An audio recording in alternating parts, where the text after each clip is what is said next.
Subscribe करें हमारे YouTube channel साधना gold को और पाएं वीडियोस सबसे पहले। बेल आइकन दबाना ना भूलें। भोजन करने की भी शास्त्र सम्मत विधि ये है। कितनी बातें बताऊं, भोजन करना भी सबको नहीं आता। जैसे पशु खाता वैसे लेके खा लिया, हो गया, पेट भर गया। लेकिन नहीं, शास्त्र ने भोजन करने की भी विधि बताई। भोजन कैसे करना, बोले पवित्र ढंग से जब भोजन बन जाए तो भोजन को भगवान को अर्पित करने के बाद भोजन को प्रणाम करो और प्रणाम करते समय मंत्र बोलो, नित्यम अस्तु एतत्। यही इतना मंत्र है।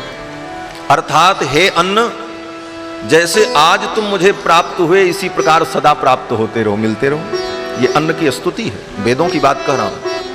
इसके बाद जल लेकर के अन्न का प्रोक्षण करना चाहिए।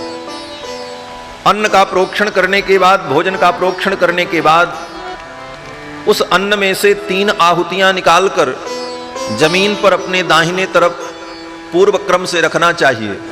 ओम भूपतये स्वाहा, भुवनपतये स्वाहा, भूतानां पतये स्वाहा। इसके बाद चौथी बार आहुति लेकर के ओम विष्णवे स्वाहा। इतना करने के बाद फिर हाथ में जल लेना चाहिए। जल लेकर के आचमन करना चाहिए। ओम अमृतोपस्तरणमसि स्वाहा। थोड़ा सा जल लेकर के मंत्र बोलकर ओम अमृतोपस्तरणमसि, ये जल हमारे पेट में जाकर के अमृत का उपस्तरण बन जाए, अर्थात अमृत का बिस्तर बन जाए।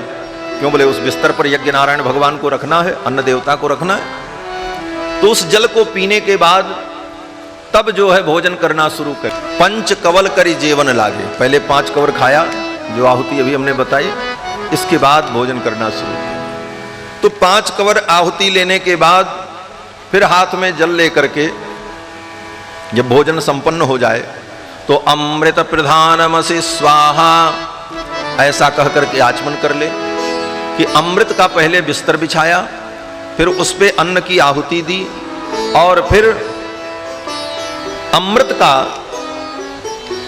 आवाहन करके अमृत का ढक्कन लगा दिया उस भोजन के ऊपर।